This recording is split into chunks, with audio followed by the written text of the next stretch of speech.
How you doing? I'm Steve Potts, and first and foremost, I'm a dad, but I'm a bike builder, bicycle builder. I've been doing it as a profession for about 35 years now, since 1980. My love of bicycles goes back as a kid, just exploring the hills of Mount Tam. And when I was very young, my mom passed away, and I was sort of a latchkey kid. And the bicycle for me was kind of my salvation, because I loved Mount Tam. I loved to fish.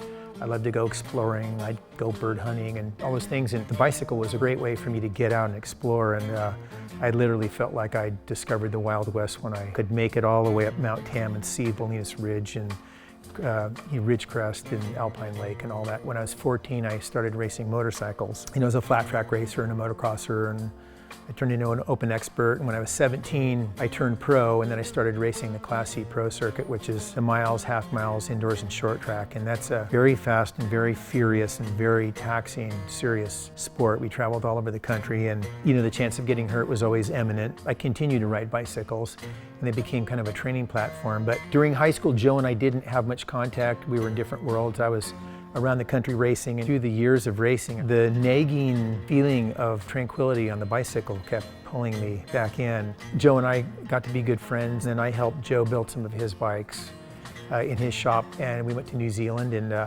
that's when I went, I'm selling everything I own, I'm quitting my job, and I'm gonna start building bikes.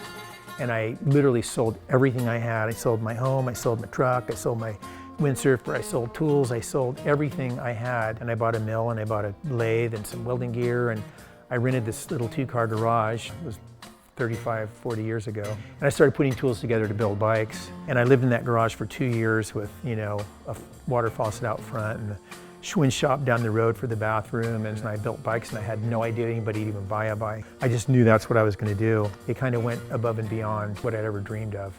And I wasn't there just in the shop going, oh, I'm going to build something, or I was just like, I'm making bikes, wow, and I got $2 for a burrito today. So it wasn't any expectation to build anything. It was just, I just couldn't stop building bikes, and I built a lot of bikes. And it wasn't until 1980 that I actually built a bike from scratch. This bike is relevant now to anything out there and will perform better than anything. This was called a limited edition. It's a fully brazed bike. The tubing's, you know, it's like 0.35 thick. You know, the art of this was fillet brazing, and the whole idea was to make a fillet of brass. That's how we joined them, was brazing them with low fuming bronze with a torch.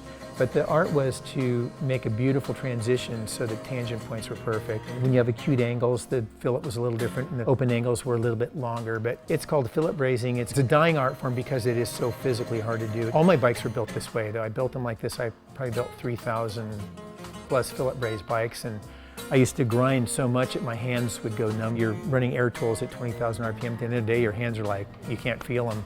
But I would do all the bikes where I just sit down and line up 20 or 30 bikes at once, and I'd braze every joint until I was done and put it over here, the next one, and I could work 7 days a week. It was just never enough. Part of my deal was I wanted to be able to make everything. I'm a I'll do it myself kind of guy. So we made the head badge. We had to use the leftover brass. We weren't going to waste it. We melted it down and made head badges out of it. We made the stem, we made the drop bar shifters, we made the crowns, we made the brakes, we made the roller cam brakes, we made the grease guard hubs, we made the bottom brackets, we made the toe flips. I mean, there wasn't anything that we didn't touch. We made the seat post, we made a pump that goes inside.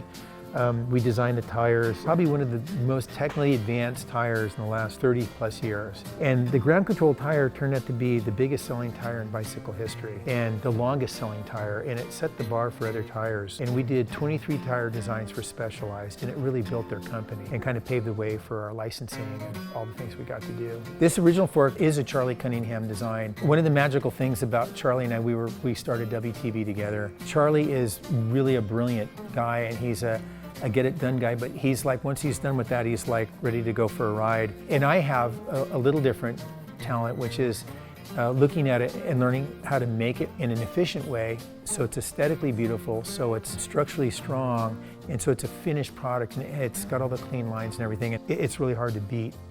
Clean and simple. It's no more or no less than it has to be to do the job. And actually, that's what the bicycle represents. It represents a freedom in transportation, in health. I've always enjoyed that aspect.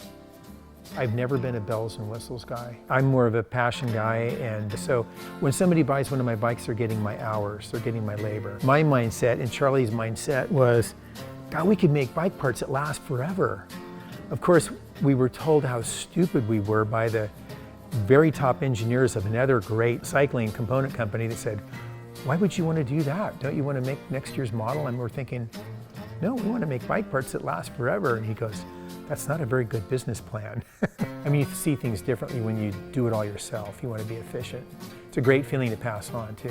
I also realized that if you really love something, you can just do it. If you love it enough, it's just contagious. People were kind of blown away that I would give out so much information. But the way I see it is, you know, if you play the piano, you can sit next to a really good piano player and they can teach you everything they know, but you still have to go home and practice 10 hours a day. So I'm fine teaching people anything I can do to help them along. I want to see people become strong and making things and doing a good job at raising the bar, but I have so much to learn, it's ridiculous. If you stop paying attention, is the day you stop growing. I have these two young boys. They both want to do stuff. They like bikes. And of course, I have this machine shop that was in our house at the time. And I started watching my boys, and they were doing things that I never taught them, but I did. I have to say, I'm absolutely honored that they want to learn what their dad knows. And when they can look up to you and respect you, or you can see they try to weld a bike, or they try to do this, and they see how hard it is, and then they look at my work and they go, man, Dad must have sure messed up a lot of bikes to get that good, or I wonder if he slept very much when he was gone. I mean, it's amazing. You get to ride with your kids for one moment in your life. Because when they're little kids, you're going, come on, you guys, come on. And then one day, they ride right past you and they say, hey, Dad, how's it going? It was an extra little bonus I wasn't expecting in life to be able to pass something on to my boys that I've worked really hard at that they want to learn.